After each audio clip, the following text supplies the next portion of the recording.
दोस्तों नमस्कार। आज हम दीक्षा पीसी चैनल में आधुनिक भारत का इतिहास में तीसरा भाग पढ़ाने जा रहे हैं। इसके पहले 2 भाग हो चुका है। आज हम पढ़ाएंगे आधुनिक शिक्षा का विकास। ठीक है,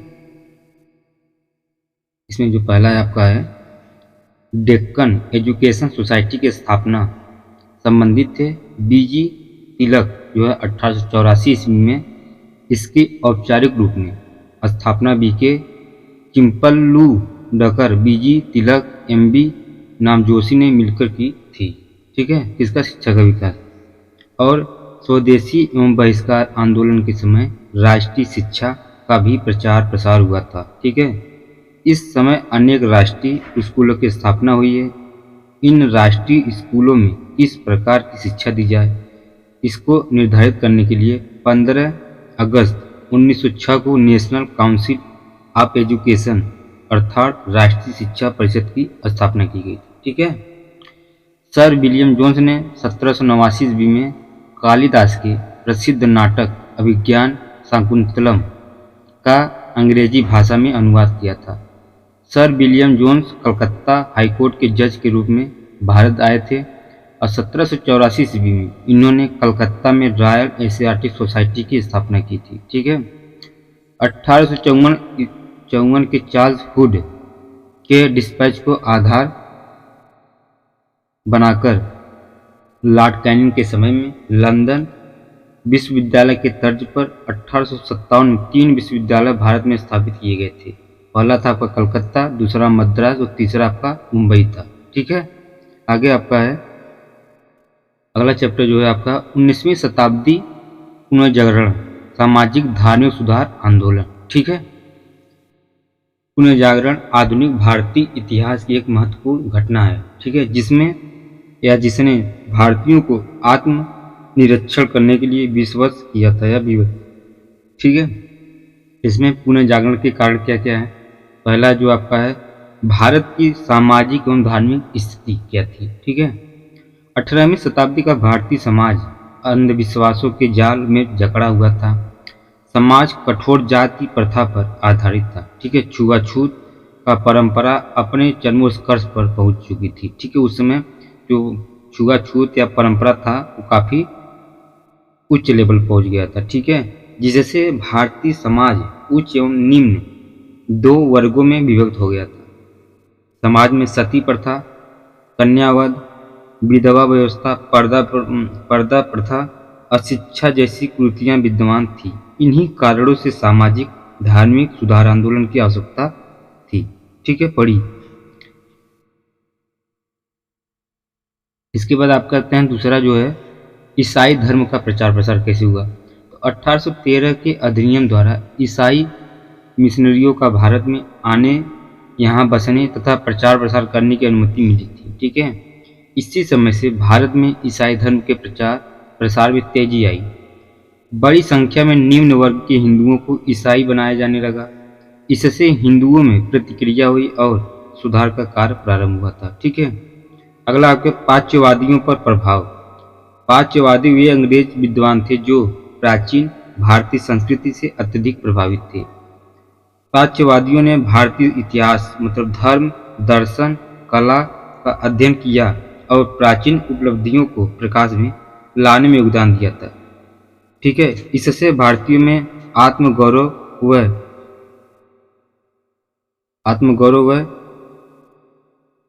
आत्मसम्मान की भावना जागृत हो गई थी। ठीक है,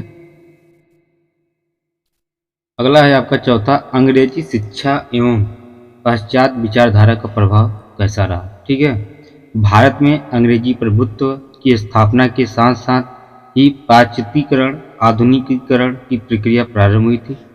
इसका प्रभाव कलकत्ता, मद्रास और मुंबई में पहले पड़ा था। इससे एक नए वर्ग का उदय हुआ। ठीक है, जिसे मध्य वर्ग भी कहा गया है। आगे आपका प्रमुख सुधारक कौन सा, राजा राम मोहन राय। ठीक है, बंगाल में इम्पोर्टेंट, इनको थोड़ा एग्जाम में देख के जाना अच्छे से। बंगाल से शुरू हुई सुधार आंदोलन का नेतृत्व राजा राम मोहन राय ने किया था।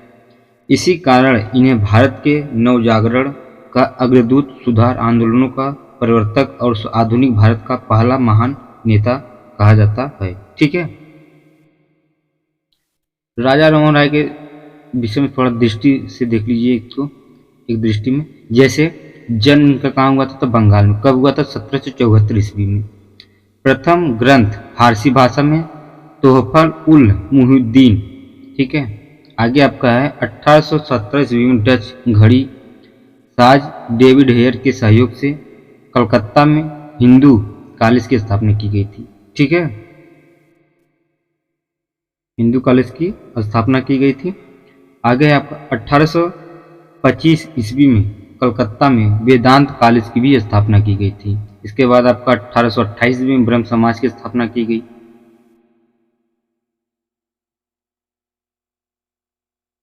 उसके बाद आपका 1830 ईस्वी में मुगल सम्राट अकबर सिकंदर ने इन्हें राजा की उपाधि दी और इंग्लैंड भेज दिया था। ठीक है, 1833 ईस्वी में इंग्लैंड में इनकी मृत्यु भी हुई और वहीं हिंदू परंपरा के अनुसार इनका दाह संस्कार किया गया था। ठीक है, किसका, राजा राम मोहन राय का। इनका पहला ग्रंथ फारसी भाषा में तोहफा उल मुहिउद्दीन एकस्वरवादियों को उपहार प्रकाशित हुआ। इसमें मूर्ति पूजा का विरोध किया गया और एकस्वरवाद को सब धर्मों का मूल बताया गया था। ठीक है,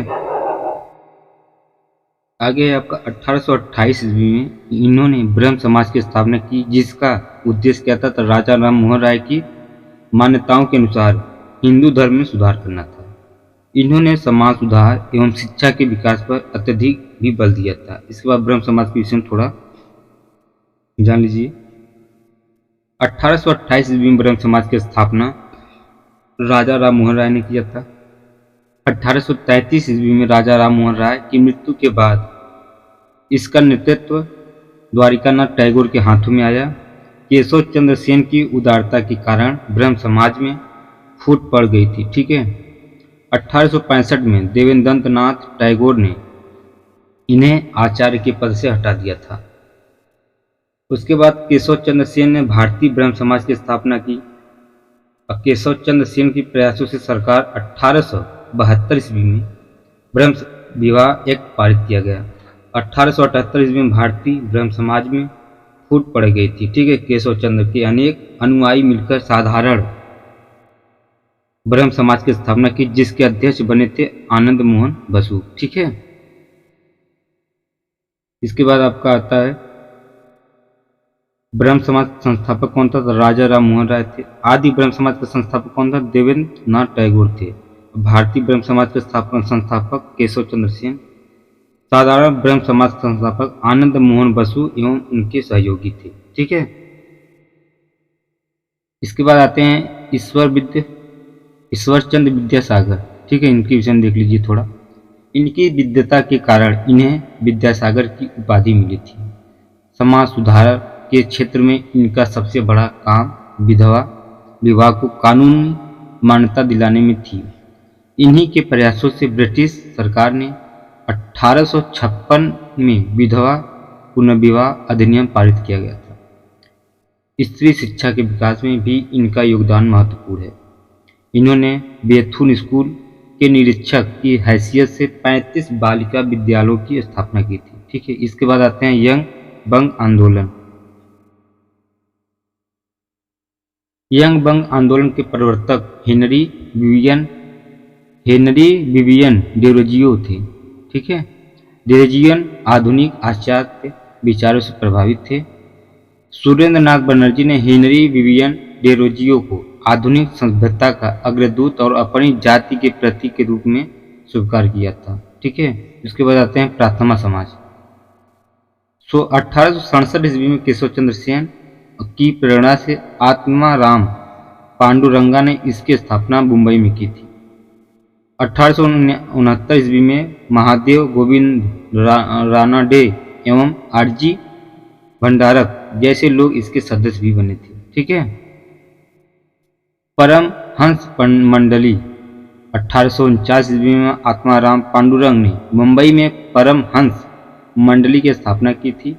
इसके अन्य प्रमुख सदस्यों में दादोबा पांडुरंग एवं बालकृष्ण जयकर थे। ठीक है, यह एकेश्वरवाद एवं विश्व बंधुत्व की अवधारणा पर आधारित थी। यह ईसाई धर्म के अनुष्ठानों की नकल करते थे। इससे इन पर जनता को संदेह होने लगा। अतः 1860 ईस्वी में परमहंस मंडली समाप्त हो गई थी। ठीक है। इसके बाद आता है आपका एम.जी. रानाडे, इसके वास्तविक संस्थापक थे। इन्हें महाराष्ट्र का सुकरात भी कहा जाता है। ठीक है। थियोसोफिकल सोसाइटी, इसकी स्थापना 1875 ईस्वी में एक रूसी महिला एच.पी. ब्लावस्की एवं एक अमेरिकी सैनिक अधिकारी एच.एस. आलकॉट ने मिलकर न्यूयॉर्क में की थी।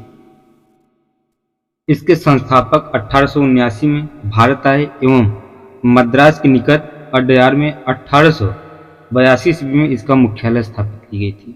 ठीक है। 1893 में एनी बेसेंट शिकागो विश्व धर्म सम्मेलन में भाग लेने अमेरिका गई थी और 1907 में एनी बेसेंट थियोसोफिकल सोसाइटी की अध्यक्ष भी बनी थी। ठीक है। 1898 ईस्वी में एनी बेसेंट ने बनारस में सेंट्रल हिंदू कॉलेज की स्थापना की थी, जो 1916 ईस्वी में मदन मोहन मालवीय के प्रयासों से बनारस हिंदू विश्वविद्यालय में परिवर्तित हो गया था। इसके बाद आते हैं आर्य समाज। आर्य समाज की स्थापना कब हुआ था? तो 1875 में। स्वामी दयानंद सरस्वती ने इनका मूल शंकर मुंबई में की थी। इनका नाम भी जो था मूल शंकर उपनाम है। 1877 ईस्वी में इन्होंने अपना मुख्यालय कहाँ बनाया था? तो लाहौर में। स्वामी जी ने वेदों की तरफ लौटो चलो का नारा भी दिया था। कौन? स्वामी दयानंद सरस्वती। इन्होंने छुआछूत, जन्ममूलक जाति व्यवस्था, बाल विवाह का भी विरोध किया था। स्वामी दयानंद सरस्वती को भारत का मार्टिन लूथर भी कहा जाता है। ठीक है। और 1874 ईस्वी में इन्होंने सत्यार्थ प्रकाश नामक ग्रंथ हिंदी में प्रकाशित भी किया था। ठीक है।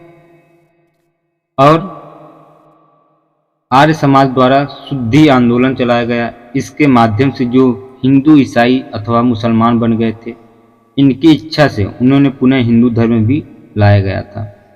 1886 में लाला हंसराज ने लाहौर में दयानंद एग्लो वैदिक स्कूल की स्थापना की, जो 1889 में कॉलेज के रूप में परिवर्तित हो गया था। 1902 ईस्वी में मुंशी राम या स्वामी सिद्धानंद ने हरिद्वार के निकट कांगड़ी में गुरुकुल विश्वविद्यालय की स्थापना की थी। रामकृष्ण मिशन, इसके संस्थापक कौन थे? तो इसके संस्थापक थे आपके स्वामी विवेकानंद। इनका उपनाम था नरेंद्र नाथ दत्त थे। यह रामकृष्ण परमहंस के प्रमुख शिष्यों में से एक थे। 1893 ईस्वी में स्वामी विवेकानंद अमेरिका गए और शिकागो के प्रथम विश्व धर्म सम्मेलन में भाग लिया था। इनके प्रभावशाली भाषणों को सुनकर अमेरिकी अखबार न्यूयॉर्क हेराल्ड ने लिखा था कि विवेकानंद निश्चित रूप से विश्व धर्म सम्मेलन में सबसे प्रमुख व्यक्ति हैं। पश्चिमी देशों के लोग इन्हें साइक्लोनिक मार्क ऑफ इंडिया कहकर पुकारते थे। ठीक है। आगे है 1857 ईस्वी में उन्होंने बड़ा नगर या बारानगर में रामकृष्ण मठ नामक एक संस्था की स्थापना की थी।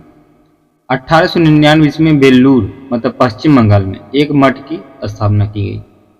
आगे चलकर देखिए रामकृष्ण मठ ये क्या है? यह ऐसे योग्य और आदर्श सन्यासी तैयार करते हैं जो धर्म प्रचार के मुख्य आधार हैं। रामकृष्ण मिशन यह समाज सेवा, पुस्तकों आदि द्वारा स्वामी रामकृष्ण परमहंस एवं स्वामी विवेकानंद के विचारों का प्रचार और प्रसार संपूर्ण विश्व में करते थे। ठीक है। इसके बाद आपका आता है मलाबारी प्रस्ताव। ये क्या है? हिंदू कन्याओं के विवाह की न्यूनतम आयु निश्चित करवाने के लिए बंबई के एक पारसी बहराम जी मलाबारी आगे आए। 1884 में इन्होंने एक लघु पुस्तिका प्रकाशित की जिसमें हिंदू कन्या के विवाह की उम्र कम से कम 12 वर्ष करने का प्रस्ताव रखा। इसे ही मलाबारी प्रस्ताव कहते हैं। ठीक है। 1891 में वायसराय की परिषद में यह प्रस्ताव रखा गया। अंततः यह न्यूनतम अवस्था बिल पारित हो गया था। हिंदू कन्या के विवाह की न्यूनतम आयु कितना उस समय था, तो 12 वर्ष कर दी गई थी। बाल गंगाधर तिलक ने इस प्रस्ताव का भी विरोध किया था। इसके बाद आया था शारदा एक्ट, कब? 1929 ईस्वी में। ठीक है, 1929 ईस्वी में अजमेर के निवासी हरविलास शारदा के प्रयत्नों से बाल विवाह निषेध कानून बना, जिसे शारदा एक्ट के नाम से भी जाना जाता है। इसके अनुसार विवाह के समय बालक की आयु 18 वर्ष एवं कन्या की आयु जो है 14 वर्ष से कम नहीं होनी चाहिए। ठीक है,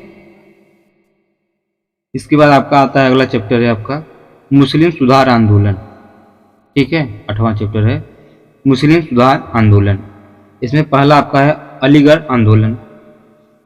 अलीगढ़ आंदोलन के प्रवर्तक सर सैयद अहमद खां थे। सर सैयद अहमद खां पाश्चात्य संस्कृति से अत्यधिक प्रभावित थे। इन्होंने बताया कि कुरान में ऐसी कोई बात नहीं है जो मुसलमानों को अंग्रेजी शिक्षा प्राप्त करने या पश्चिमी संस्कृति के संपर्क में आने से रोके। ठीक है, इसके बाद सर सैयद अहमद खां के विषय में थोड़ा देख लीजिए। जन्म उनका कहाँ हुआ था? तो दिल्ली में 1817 ईस्वी में, और 1839 ईस्वी में आगरा कमिश्नरी में नाइब मुंशी के पद पर नियुक्त किए गए थे इन्होंने, और 1841 ईस्वी में मुंसिफ की परीक्षा पास की। मुंसिफ के रूप में मैनपुरी में नियुक्त हुए थे। ठीक है, 1857 की विद्रोह के समय बिजनौर में सदर अमीन के पद पर नियुक्त थे, और 1864 ईस्वी में गाजीपुर में एक साइंटिफिक सोसाइटी की स्थापना की। बाद में इसका कार्यकाल अलीगढ़ में स्थानांतरित कर दिया गया था। साइंटिफिक सोसाइटी का कार्य अंग्रेजी पुस्तकों का उर्दू में अनुवाद किया था। ठीक है, 1875 ईस्वी में उन्होंने अलीगढ़ में अलीगढ़ मुहम्मदन एग्लो ओरिएंटल स्कूल की स्थापना की थी, जो 1878 ईस्वी में कॉलेज एवं 1920 में अलीगढ़ मुस्लिम विश्वविद्यालय में परिवर्तित हो गया था। 1886 में मोहम्मदन एजुकेशन कॉन्फ्रेंस एवं 1888 में इंडियन पैट्रियाटिक एसोसिएशन की स्थापना की, जो 1898 ईस्वी में अलीगढ़ में इनकी मृत्यु हुई थी। ये अपने विचारों का प्रचार प्रसार तहजीब उल अखलाक नामक पत्रिका में करते थे। ठीक है, इसके बाद आता है आपका देवबंद आंदोलन। देवबंद आंदोलन के प्रवर्तक मोहम्मद कासिम नौतवी एवं रशीद अहमद गंगोही थे। इन्होंने देवबंद में सहारनपुर एक स्कूल खोला, जिसका उद्देश्य था मुस्लिमों के लिए धार्मिक नेता प्रशिक्षित किया जाना। देवबंद स्कूल में अंग्रेजी शिक्षा एवं पाश्चात्य संस्कृति पूर्णतः वर्जित थी। इस आंदोलन के दो मुख्य उद्देश्य थे। क्या क्या? मुसलमानों में कुरान एवं हदीस की शुद्ध शिक्षा का प्रसार करना। दूसरा है ब्रिटिश शासकों के विरुद्ध जिहाद या धर्म युद्ध की भावना की जीवित रखना। देवबंद आंदोलन अलीगढ़ आंदोलन के विरुद्ध था। देवबंद आंदोलन ने कांग्रेस की स्थापना का स्वागत किया, जबकि अलीगढ़ आंदोलन कांग्रेस एवं हिंदुओं का विरोध भी किया था। ठीक है, आगे आपका आता है अहमदिया आंदोलन। अहमदिया आंदोलन के प्रवर्तक कौन थे? तो मिर्जा गुलाम अहमद थे। इन्होंने पंजाब में कादियान नामक स्थान से 1889 ईस्वी में यह आंदोलन प्रारंभ किया था। यह आंदोलन उदारवादी सिद्धांतों पर आधारित था। इन्होंने अपने ग्रंथ बहरीन एवं अहमदियों में अपने सिद्धांतों का वर्णन किया था। ठीक है, 1891 में मिर्जा गुलाम अहमद ने अपने आप को मसीह उल मऊद अर्थात मसीहा घोषित किया। 1904 में इन्होंने अपने आप को श्री कृष्ण का अवतार घोषित किया था। ठीक है, इसके बाद आते हैं महत्वपूर्ण तथ्य क्या है। स्वामी विवेकानंद ने ज्ञान योग, कर्म योग, राजयोग नामक पुस्तक लिखी थी। किसने? स्वामी विवेकानंद ने। बहुजन समाज का संस्थापक मुकुंदराव पाटिल एवं शंकरराव जाधव ने 1910 ईस्वी में के बात की थी। बहुजन समाज ब्राह्मण विरोधी एवं कांग्रेस विरोधी था। ठीक है, सत्य शोधक समाज की स्थापना 1873 ईस्वी में ज्योतिबा फुले ने महाराष्ट्र में की थी। इसमें उन्होंने पाखंडी ब्राह्मणों एवं उनके अवसरवादी धर्म ग्रंथों से निम्न जातियों की रक्षा की। आवश्यकता पर बल दिया था। उन्होंने सत्य शोधक समाज के माध्यम से गैर ब्राह्मण आंदोलन का प्रचार प्रसार किया। 1843 के एक्ट 4 में 5 में भारत में गुलामी अर्थात दास प्रथा को गैर कानूनी बना दिया था। अच्छा शासन स्वशासन का स्थान पात्र नहीं है, यह कथन स्वामी दयानंद सरस्वती का था। ठीक है, आगे आपका देव समाज के संस्थापक शिव नारायण अग्निहोत्री थे। उन्होंने 1887 ईस्वी में इसकी स्थापना लाहौर में की थी। ये प्रारंभ ब्रह्म समाज के अनुयायी थे। ठीक है, आगे आपका है भारत में समाचार पत्रों का इतिहास क्या है। भारत में प्रिंटिंग प्रेस लाने का श्रेय पुर्तगालियों को जाता है। 1597 ईस्वी में गोवा के कुछ पादरी लोगों ने भारत की पहली पुस्तक छापी थी। भारत में प्रथम समाचार पत्र निकालने का श्रेय किसको जाता, तो जेम्स अगस्टस हिक्किन को मिला था। उसने 1780 ईस्वी में बंगाल गजट, ठीक है, का प्रकाशन किया, किंतु कंपनी सरकार की आलोचना के कारण उसका प्रेस जब्त कर लिया गया था। आगे आपका 1818 ईस्वी में ब्रिटिश व्यापारी जेम्स सिल्क बर्किंघम ने कलकत्ता जर्नल का संपादन किया था। बर्किंघम की ही वह पहला प्रकाशक था जिसने प्रेस की जनता के प्रतिबिंब के स्वरूप में प्रस्तुत किया। प्रेस का आधुनिक रूप उसी के देन है। ठीक है, पहला भारतीय अंग्रेजी समाचार पत्र 1816 ईस्वी में कलकत्ता में गंगाधर भ्रष्टाचार द्वारा बंगाल गजट का नाम से निकाला गया था। ठीक है, आगे आपका है ब्रिटिश भारत के प्रमुख समाचार पत्र। एक साइड आपका प्रकाशन वर्ष, दूसरा पत्रिका है, और उसके बाद संस्थापक स्थान और भाषण। ठीक है, 1780 ईस्वी में बंगाल गजट पत्रिका था। संस्थापक कौन था इसका, तो जेके हिक्किन है। स्थान कहाँ था, तो कलकत्ता में। किस भाषा में था, तो अंग्रेजी भाषा में। उसके बाद आता है आपका 1828 ईस्वी में पत्र कौन था, दूरदर्शन। संस्थापक मार्श मेन थे। कहाँ पर, कलकत्ता में। इसके बाद भाषा कौन थी, तो बंगाली। 1821 ईस्वी में संवाद कौमुदी, इसके संस्थापक राजा राम मोहन राय थे। कहाँ पर, कलकत्ता में, और भाषा क्या थी, बंगाली। उसके बाद 1822 ईस्वी में मिरातुल अखबार, ये राजा राम मोहन राय संस्थापक थे इसके, और स्थान कहाँ था, तो कलकत्ता में। किस भाषा में, फारसी भाषा में। ठीक है, 1853 ईस्वी में हिंदू पेट्रियाट, इसके संस्थापक कौन थे, गिरीश चंद्र घोष और हरिश्चंद्र मुखर्जी। कहाँ पर, कलकत्ता में, और किस भाषा में, अंग्रेजी भाषा में। उसके बाद आते हैं 1859 ईस्वी में पत्र कौन सा था, सोम प्रकाश। संस्थापक ईश्वर चंद्र विद्यासागर। स्थान कलकत्ता था। बाद में इसका जो भाषा है वो बंगाली था।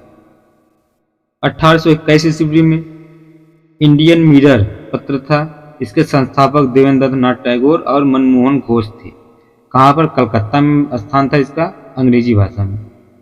इसके बाद 1861 ईस्वी में टाइम्स ऑफ इंडिया, इसके संस्थापक अंग्रेजी प्रेस वाले थे। कहाँ पर, मुंबई में, अंग्रेजी भाषा में।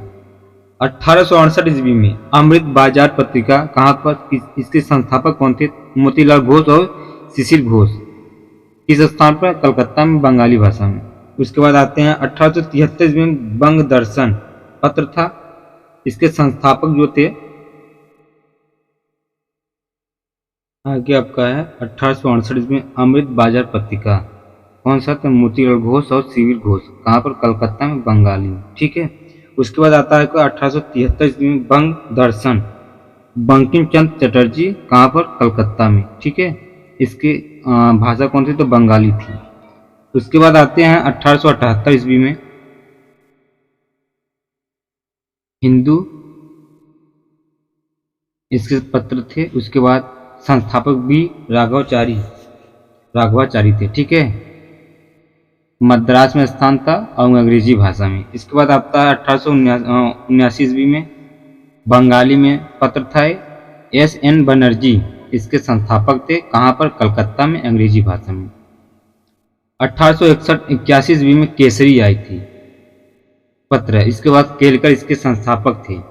स्थान मुंबई था, मराठी भाषा में। 1903 ईस्वी में इंडियन ओपिनियन, इसके संस्थापक महात्मा गांधी थे। कहाँ पर? दक्षिण अफ्रीका में, अंग्रेजी भाषा में था। 1905 ईस्वी में इंडियन सोशियोलॉजिस्ट, इसके पत्र थे। श्यामाजी कृष्ण वर्मा इसके संस्थापक थे। कहाँ पर? लंदन में, अंग्रेजी भाषा में। 1906 ईस्वी में युगांतर, इसके संस्थापक वारिंद्र घोष भूपेंद्र दत्त संपादक थे। ठीक है, कहाँ पर? कलकत्ता में, बंगाली भाषा में। 1910 ईस्वी में प्रताप, इसके संस्थापक गणेश शंकर विद्यार्थी थे, कानपुर में, हिंदी भाषा में। 1913 ईस्वी में गदर लाला हरदयाल इसके संस्थापक थे। इसके स्थान सैन फ्रांसिस्को में, किस भाषा में? अंग्रेजी एवं अन्य भाषाओं में भी था। उसके बाद आता है 1914 में कॉमनवेल्थ, एनी बेसेंट इसके संस्थापक थे और इस मुंबई स्थान है इसका, और किस भाषा में? अंग्रेजी भाषा में। ठीक है, उसके बाद आपका आता है 1914 ईस्वी में न्यू इंडिया, एनी बेसेंट इसके संस्थापक थे। कहाँ पर? मुंबई में, अंग्रेजी भाषा में। 1919 ईस्वी में और 1919 ईस्वी में इसका जो संस्थापक थे, इंडिपेंडेंट पत्र था, मोतीलाल नेहरू इसके संस्थापक थे, इलाहाबाद में, अंग्रेजी भाषा में। उसके बाद नवजीवन जो है 1919 में, महात्मा गांधी इसके संस्थापक थे, अहमदाबाद में, गुजराती भाषा में। और 1919 में ये यंग इंडिया, इसके संस्थापक महात्मा गांधी थे, अहमदाबाद, स्थान था अंग्रेजी भाषा में। उसका 1933 ईस्वी में हरिजन, महात्मा गांधी थे इसके, कहाँ पर? पूरे में, हिंदी भाषा में। ठीक है, आगे आपका है महत्वपूर्ण तथ्य क्या क्या है। तो गांधी जी द्वारा शुरू किया गया साप्ताहिक पत्र हरिजन का पृथक अंक का है 11 फरवरी 1933 को पूना के यरवदा सेंट्रल जेल से प्रकाशित किया गया था। वर्ष 1920 में लाहौर से लाला लाजपत राय द्वारा उर्दू में वंदे मातरम नामक समाचार पत्र प्रारंभ किया गया था। यह दैनिक पत्र था।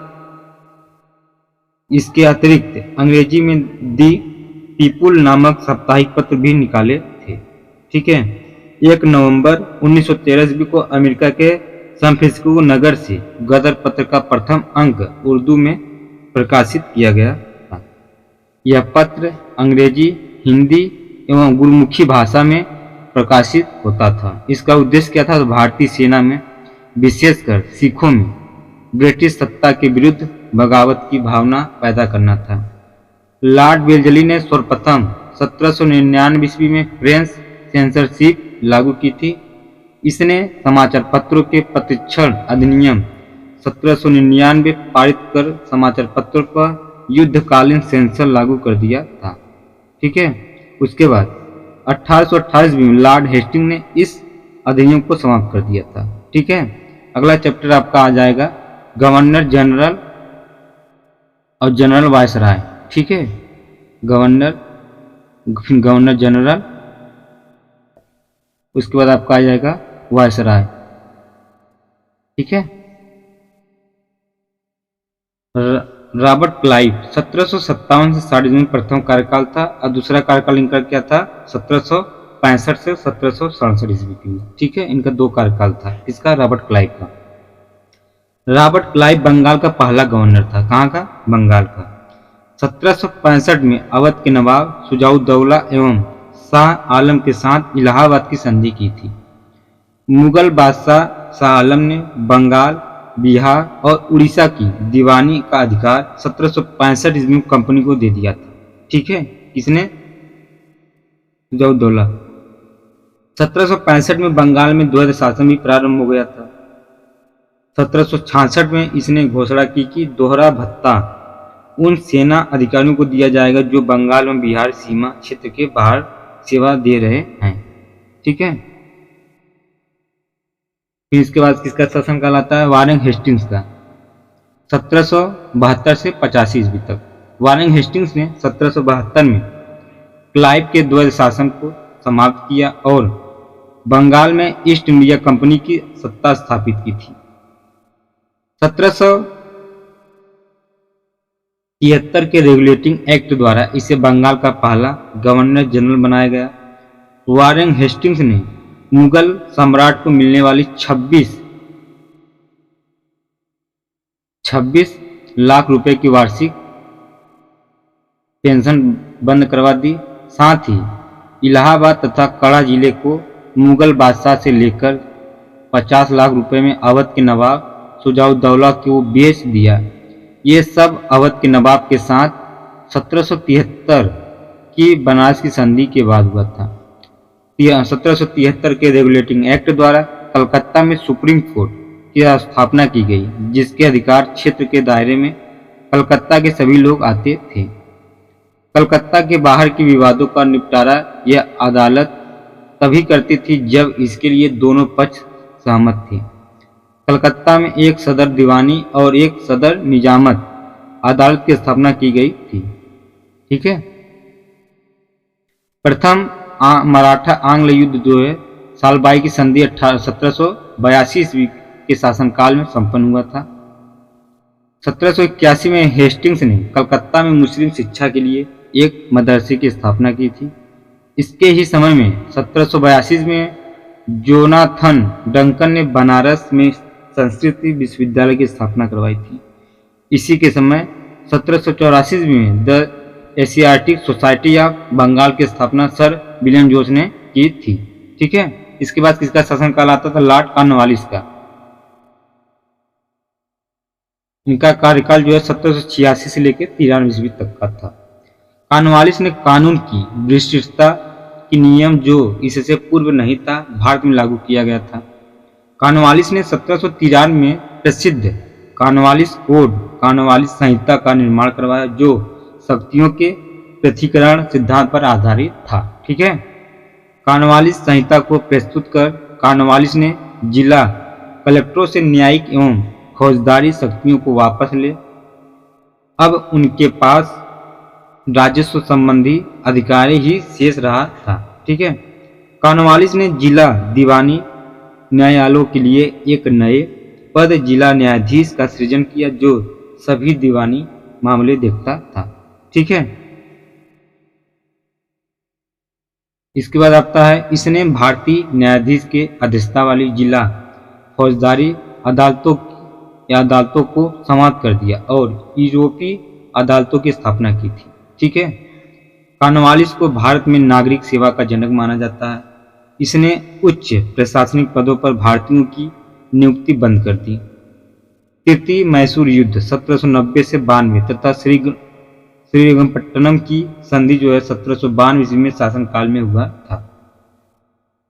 आगे आपका 1793 में कॉर्नवालिस ने अस्थायी बंदोबस्त प्रणाली बंगाल तथा बिहार में लागू किया, जिससे अब जमींदारों को भू राजस्व का भाग जो है 10/11 भाग कंपनी को तथा 1/11 भाग अपनी सेवाओं के लिए अपने पास रखता था।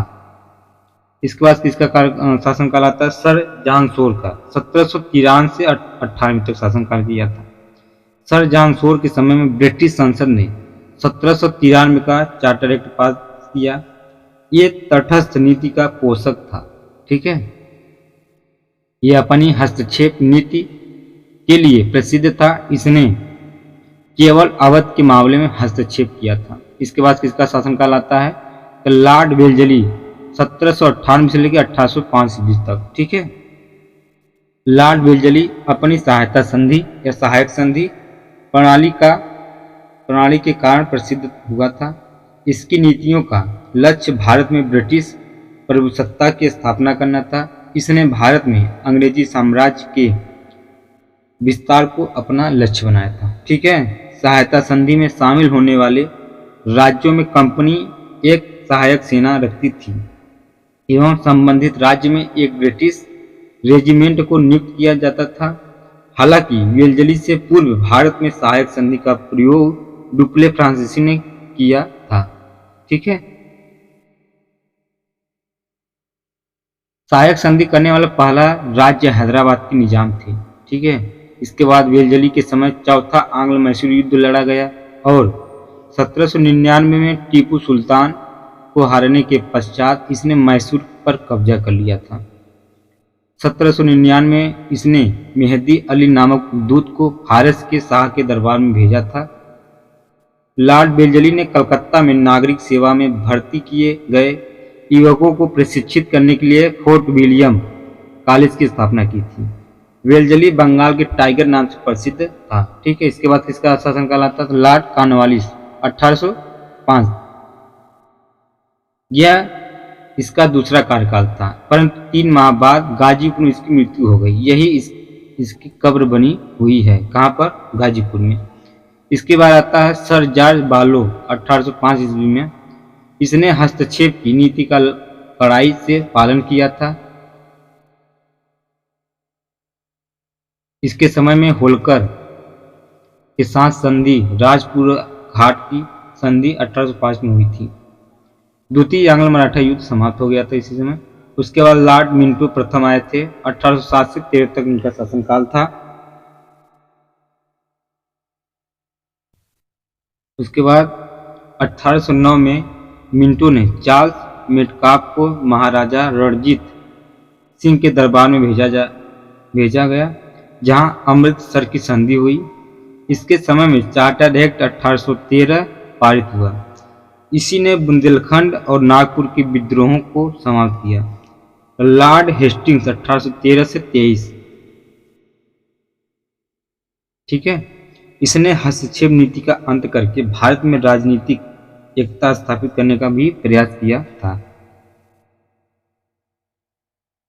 इसके समय में आंग्ल नेपाल युद्ध 1814 से 16 गोरखा युद्ध लड़ा गया।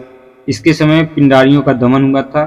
जॉन मिल्कान ने पिंडारियों को मराठा शिकारियों के साथ शिकारी कुत्तों की उपमा दी थी। इसके समय में पेशवा की संधि हुई थी। 1817 ईस्वी में सिंधिया के साथ सिंधी तथा 1818 में होलकर के साथ मदसौर की संधि हुई थी। इसके शासनकाल में मद्रास में रैयतवाड़ी व्यवस्था 1820 का प्रारंभ गवर्नर थॉमस मुनरो के द्वारा हुआ था। लॉर्ड एम्स्टन 1823 से 28।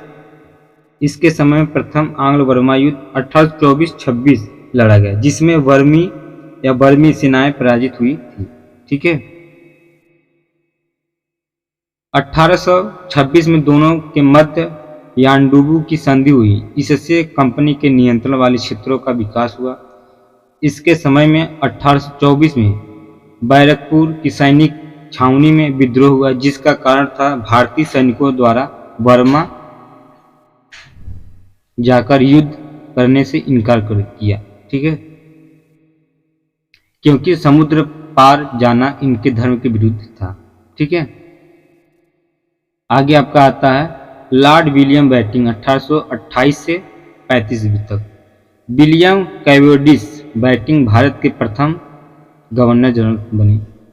कॉर्नवालिस द्वारा स्थापित प्रांतीय न्यायालयों तथा दौरा न्यायालयों को इसने समाप्त कर दिया और इसके स्थान पर संभागीय आयुक्त नियुक्त किए गए थे। इलाहाबाद में सदर दीवानी और सदर निजामत अदालतें स्थापित की गई। बैटिंग ने तत्कालीन भारत में व्याप्त सामाजिक कुरीतियों को समाप्त करने का प्रयास किया था। ठीक है, सामाजिक सुधार के क्षेत्र में सती प्रथा की समाप्ति इसका प्रशंसनीय कार्य था। बैटिंग ने सती प्रथा की समाप्ति हेतु बनाए गए कानून की धारा 17 को दिसंबर 1829 में लागू कर विधाओं के जरने पर पूर्ण प्रतिबंध लगा दिया था। ठीक है, इसके समय में ठगी प्रथा देश के विभिन्न क्षेत्रों में फैली थी।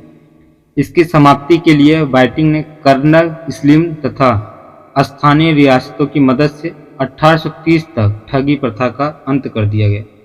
1833 के चार्टर एक्ट के बाद बैटिंग को बंगाल के गवर्नर जनरल के स्थान पर भारत का गवर्नर जनरल कहा जाने लगा है। ठीक है, इसके बाद आता है 1835 में मैकाले के प्रस्ताव का अनुमोदन कर दिया गया और शिक्षा का माध्यम तथा उच्च स्तरीय प्रशासन की भाषा अंग्रेजी निश्चित हुई थी। सर चार्ल्स मेटकाफ 1835 से 36 इसे समाचार पत्रों के मुक्तिदाता के रूप में जाना गया है। ठीक है, लॉर्ड ऑकलैंड 1836 से 42 के बीच है। इसके काल की प्रमुख घटना थी प्रथम आंग्ल अफगान युद्ध। 1838 से 42 ईस्वी में ऑकलैंड के भारत के विभिन्न स्कूलों में अनेक छात्रवृत्तियां प्रदान की थी। इसने सभी प्रारंभिक स्कूलों में शिक्षा का माध्यम उस क्षेत्र की प्रादेशिक भाषा रखी थी। ठीक है। 1839 में इसने मांडवी राज्य को अंग्रेजी राज्य में मिला लिया गया। आगे आपका है 1839 में ऑकलैंड ने कलकत्ता से दिल्ली तक ग्रांड ट्रंक रोड का निर्माण भी शुरू किया था। ठीक है। लॉर्ड एलनबरो, इनका शासनकाल 1842 से 44 के बीच था। ठीक है। इसके काल में 1842 में प्रथम आंग्ल अफगान युद्ध समाप्त हुआ। इसके समय की महत्वपूर्ण उपलब्धि सिंध का अंग्रेजी राज्य में विलय हुआ था, 1843 था। लॉर्ड हार्डिंग 1844 से 48, भारत में इसका कार्यकाल मुख्यतः प्रथम आंग्ल सिख युद्ध 1845 से लेकर 46 के लिए स्मरणीय है, जिसमें अंग्रेजों ने विजय प्राप्त की और लाहौर पर अधिकार कर लिया। हार्डिंग द्वारा खोंड जनजाति द्वारा नरबिल देने की कुप्रथा का दमन किया गया, जो एक महान उपलब्धि थी। इसने सती प्रथा के प्रचलन पर प्रतिबंध लगाया था। ठीक है। इसके बाद आता है लॉर्ड डलहौजी, इनका जो शासनकाल है 1848 से 56 के बीच। इसके समय ब्रिटिश साम्राज्य का अत्यधिक विस्तार हुआ। द्वितीय आंग्ल सिख युद्ध जो है 1848 से 49 तथा 1849 में पंजाब का ब्रिटिश राज में विलय और डलहौजी की प्रथम सफलता थी। इस युद्ध के विषय में डलहौजी ने कहा था कि सिखों ने युद्ध मांगा है, यह युद्ध प्रतिशोध सहित लड़ा जाएगा। इसके समय में द्वितीय आंग्ल बर्मा युद्ध 1852 लड़ा गया, जिसमें अंग्रेजों ने बर्मियों को पराजित कर लोअर बर्मा और पेंगू पर अधिकार कर लिया था। डलहौजी के शासनकाल को उसके विपंगत सिद्धांत अर्थात राज्य हड़प नीति के कारण अधिक याद किया जाता है। इसने तत्कालीन भारतीय रजवाड़ों को 3 भागों में बांट दिया था। पहला जो था, ये रजवाड़े जो किसी के नियंत्रण में नहीं थे, न ही किसी को कर देते थे, वे बिना अंग्रेजी हस्तक्षेप की गोद ले सकते थे। दूसरा है, वे रजवाड़े जो मुगल सम्राट अथवा पेशवा के नियंत्रण में थे, परंतु डलहौजी के समय में अंग्रेजों के अधीन थे। उन्हें गोद लेने से पहले अंग्रेजों से अनुमति लेना आवश्यक था। तीसरा आपका है, वे भारतीय रियासतें जो अंग्रेजों की बदौलत ही जीवित थी, इनको गोद लेने का अधिकार नहीं था। ठीक है। आगे आपका है,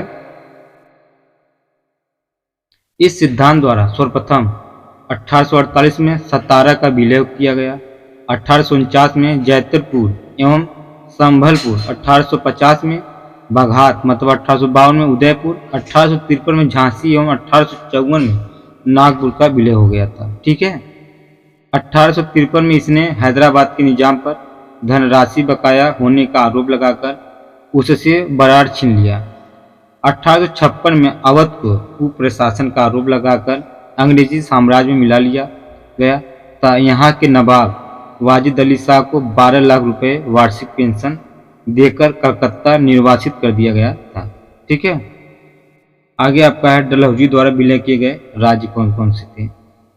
एक साइड राज्य, एक साइड आपका है वर्ष। ठीक है।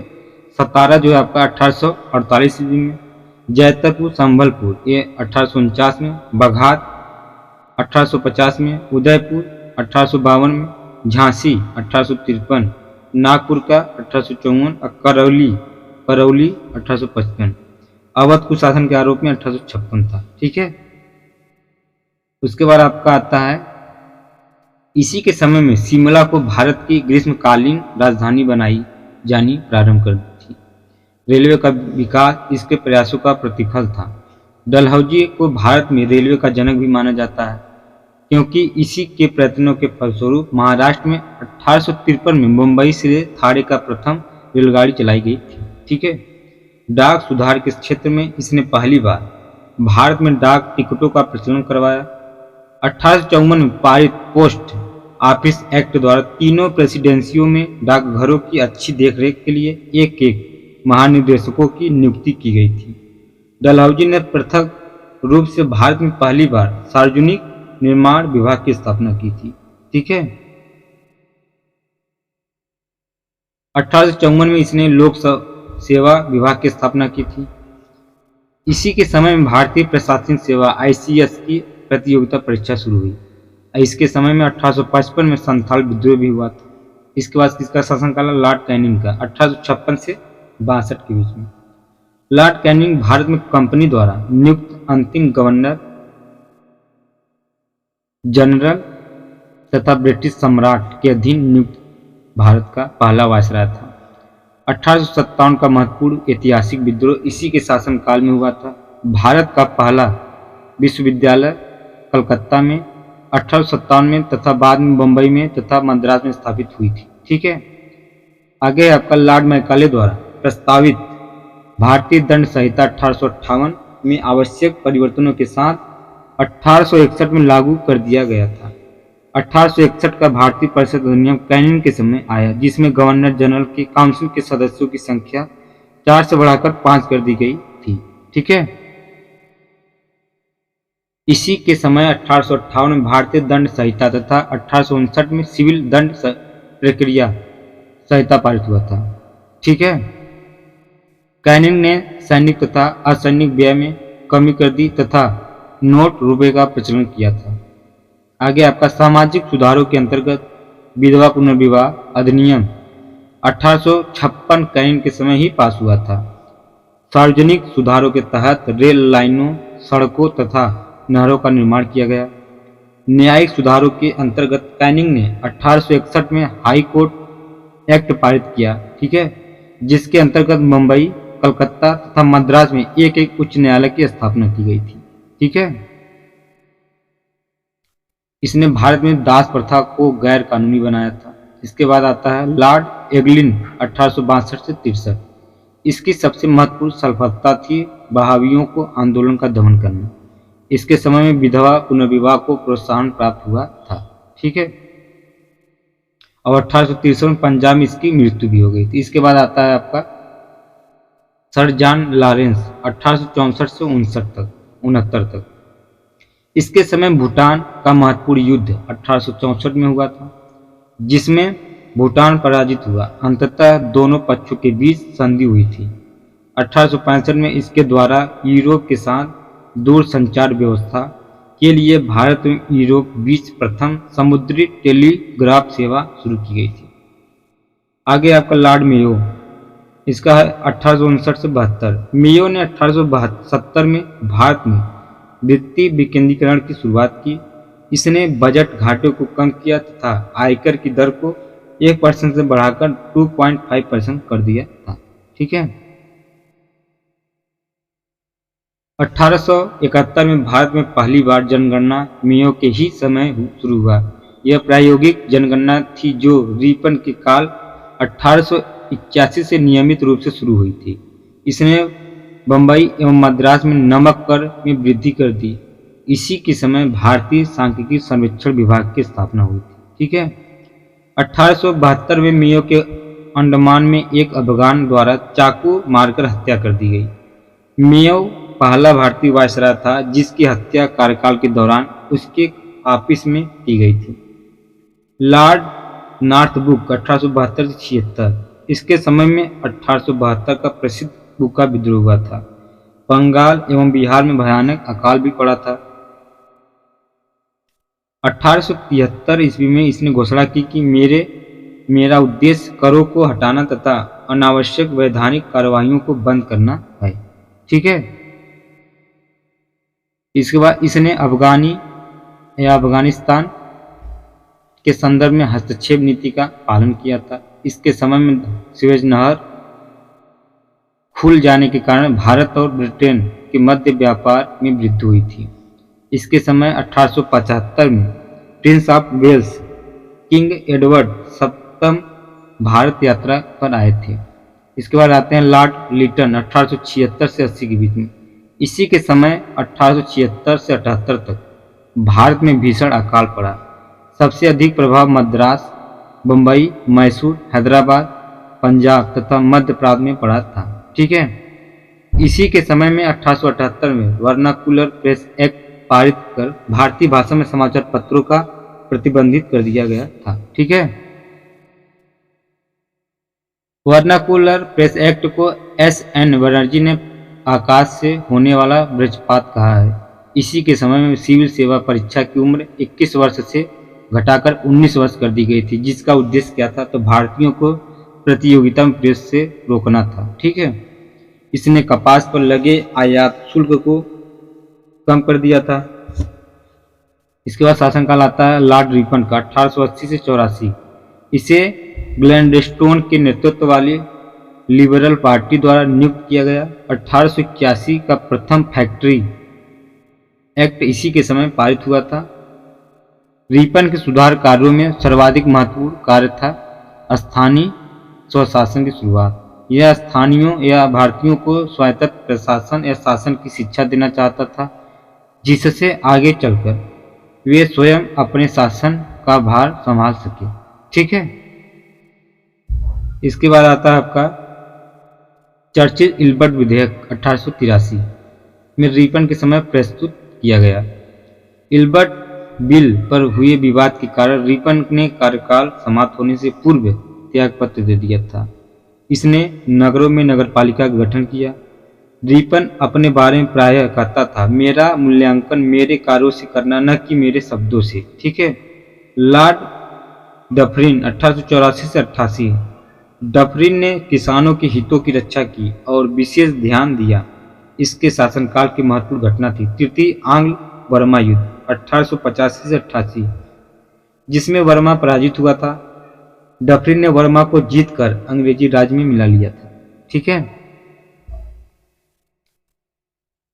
1886 में अवध और 1887 में पंजाब में टेनेसी एक्ट पारित किया गया था और 1885 में भारतीय स्त्रियों की रक्षा के लिए लेडी डफरिन फंड स्थापित किया गया। ठीक है, इसी के समय में 1885 में ए होम ह्यूम ने भारतीय राष्ट्रीय कांग्रेस की भी स्थापना किया था। इसके बाद आता है लॉर्ड लैंसडाउन 1888-94 में शासनकाल किया था। लैंसडाउन ब्रिटिश साम्राज्य की सीमा को बढ़ाना चाहता था। इसने मार्टिमर डूरंड की अध्यक्षता में एक विशिष्ट मंडल अफगानिस्तान भेजा, जिनके प्रयास से 1893 में भारत और अफगानिस्तान के बीच एक रेखा निश्चित की गई, जो डूरंड रेखा के नाम से भी जाना जाता है। ठीक है, इसी के समय दूसरा फैक्ट्री एक्ट 1891 में लाया गया, जिसके तहत स्त्रियों को 11 घंटे प्रतिदिन से अधिक काम करने पर प्रतिबंध लगाया गया था। ठीक है, इसके बाद आता है लॉर्ड एल्गिन द्वितीय। इसका जो कार्यकाल था 1894 से 99। इसी के समय में 1895 से 98 तक मध्य प्रदेश, बिहार, उत्तर प्रदेश तथा पंजाब में भीषण अकाल पड़ा था। इसी के समय 1895 में तिलक द्वारा शिवाजी उत्सव की घोषणा की गई थी। ठीक है, 1896 में इसी के समय बंबई में प्लेग भी फैला और 1857 में चापेकर बंधुओं द्वारा पूना में 2 अंग्रेज अधिकारियों की हत्या कर दी गई थी। इसी के समय 1899 में मुंडा भी विद्रोह हुआ था। ठीक है, इसके बाद कार्यकाल आता है आपका लॉर्ड कर्जन का 1899 से 1905। 1899-1900 में जो अकाल पड़ा, इसके लिए कर्जन ने सर एंटोनी मैकडोनाल्ड की अध्यक्षता में अकाल आयोग स्थापित किया गया था। ठीक है, 1901 में सर कॉलिन स्टॉक मॉन्ट्रिक की अध्यक्षता में एक सिंचाई आयोग की स्थापना की गई थी। 1902 में सर एंड्रयू फ्रेजर की अध्यक्षता में एक पुलिस आयोग गठित किया गया, ताकि प्रत्येक प्रांत के पुलिस प्रशासन की जांच पड़ताल की जा सके। पुलिस विभाग ने क्रिमिनल इन्वेस्टिगेशन डिपार्टमेंट या CID की स्थापना कर्जन के समय हुई थी। ठीक है, 1902 में सर थॉमस रैली की अध्यक्षता में विश्वविद्यालय आयोग गठित किया गया और 1904 में इसके आधार पर भारतीय विश्वविद्यालय अधिनियम पारित किया गया। 1904 में सहकारी उधार समिति अधिनियम पारित किया गया, जिसके अंतर्गत कृषकों को थोड़ी ब्याज दर पर उधार मिल जा सकता है। ठीक है, 1899 में भारतीय टंगड़ तथा पत्र मुद्रण अधिनियम के अनुसार अंग्रेजी पाउंड भारत में विधिग्राह्य बन गया और इसका मूल्य 15 रुपये निश्चित हुआ था।